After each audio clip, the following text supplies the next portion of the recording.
இந்த ஷார்ட்ஸ் வந்து பார்த்தீங்கன்னா நம்ம வந்து ஹாலஜன் எக்ஸ்சேஞ்ச் ரியாக்ஷன் நம்ம பார்க்க போறோம். ஓகேவா?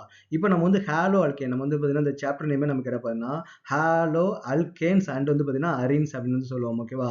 அப்போ நம்ம என்ன பண்ணா ஹாலோ அப்படின்னாலே என்னது ஹாலஜன்ஸ். ஓகே, அல்கேன்ஸ் இல்லையா? அப்போ நம்ம ஹாலோ அப்படின்னாலே நமக்கு வந்து ஹாலஜன்ஸ். அப்போ நமக்கு என்னென்ன ஹாலஜன்ஸ்லாம் இருக்குது? ஃப்ளூரின் இருக்குது, குளோரின் இருக்குது, புரோமின் இருக்குது, நமக்கு வந்து அயோடின் வந்து இருக்குது. ஆனால் அந்த சாப்டர்ல வந்து பார்த்தீங்கன்னா அவங்க எடுத்திருக்க ரியாக்ஷனு எக்ஸாம்பிள் எல்லாமே குளோரின் அண்ட் புரோமினை வச்சு தான் பண்ணியிருப்பாங்க.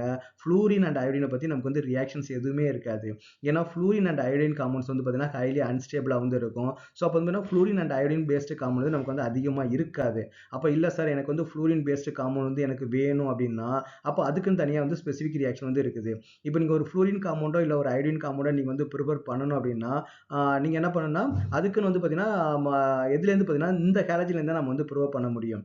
இப்போ ஃபார் எக்ஸாம்பிள் பார்த்தீங்கன்னா CH3 CH2Br வந்து இருக்குது. CH3 CH2 Br.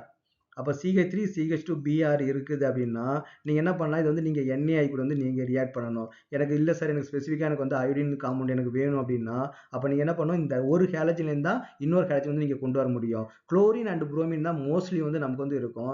அப்போ அந்த காம்பவுண்ட்ல நீங்கள் என்ன பண்ணலாம், NaI ரியாக்ட் பண்ணும்போது உங்களுக்கு என்ன காம்பவுண்ட் கிடைக்கும்னு பார்த்தீங்கன்னா அயோடோ காம்பவுண்ட் வந்து நமக்கு வந்து கிடைக்கும். இது வந்து பார்த்தீங்கன்னா ஒரு யூனிக் ரியாக்ஷன். ஏன்னா மேக்ஸிமம் நமக்கு வந்து குளோரின் அண்ட் புரோமின் மட்டும் தான் வேணும். அப்போ உங்களுக்கு அயோடின் வேணும் அப்படின்னா அந்த ஒரே ஒரு ரியாக்ஷன் தான் நமக்கு வந்து யூஸ் பண்ணணும். ஓகே, இதுக்கு வந்து பார்த்தீங்கன்னா ஒரு நேம் ரியாக்ஷன், ஒரு சயின்டிஸ்ட் அந்த ரியாக்ஷன் வந்து கண்டுபிடிச்சாரு.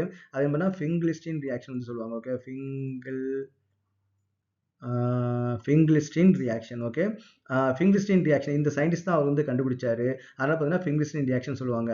அதே மாதிரி எனக்கு வந்து ஃப்ளூரின் வந்து வேணும் சார் அப்படின்னு கேட்டாங்கன்னா நம்ம என்ன பண்ணா AgF கூட வந்து நமக்கு வந்து ரியாக்ட் பண்ணணும். அதே CH3 CH2Br எடுத்துக்கிட்டு நீங்கள் வந்து AgF கூட வந்து நீங்கள் ரியாக்ட் பண்ணீங்க அப்படின்னா இந்த ஃப்ளூரின் நமக்கு என்ன பார்த்தீங்கன்னா இந்த புரோமின் நமக்கு என்னன்னா ஃப்ளூரினா வந்து நமக்கு வந்து மாறிடும்.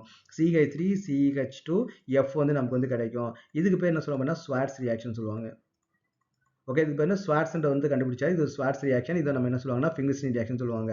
அப்போ நமக்கு ஹாலோ அல்கேன் அண்ட் ஹாலோரின்ஸ்னா நம்ம மேக்ஸிமம் குளோரின் அண்ட் புரோமின் தான் யூஸ் பண்ணுவோம். அப்படி உங்களுக்கு fluorine compound and iodine compound வந்து வேணும் அப்படின்னா ஸ்பெசிஃபிக்காக நீங்கள் வந்து ஒன்று எய்தர் ஃபிங்கிலிஸ்டின் ரியாக்ஷன் யூஸ் பண்ணணும், ஸ்வார்ட்ஸ் ரியாக்ஷன் வந்து யூஸ் பண்ணணும். நிறைய பேருக்கு வந்து பார்த்தீங்கன்னா ஃபிங்கிலிஸ்டின் ரியாக்ஷனும் ஸ்வார்ட்ஸ் ரியாக்ஷன் நமக்கு குழப்பிடும். ஓகே, ஃபிங்கிலிஸ்டின் ரியாக்ஷன் வந்து அயோடினுக்கா இல்லை ஃப்ளூரினுக்கான்னு சொல்லிட்டு நான் எப்படி சிம்பிளான ஞாபகம் வச்சுக்கணும்னு பார்த்தீங்கன்னா இந்த நேம் வந்து பெருசாக இருக்குது இல்லையா? அப்போ நமக்கு என்னன்னா அது பெரிய காம்பவுண்ட் வந்து சப்ஸ்டியூஷன் நடக்கிறதுக்கான ரியாக்ஷன். அதே மாதிரி ஸ்வார்ட்ஸ் வந்து நேம் வந்து சின்னதாக இருக்கு இல்லையா?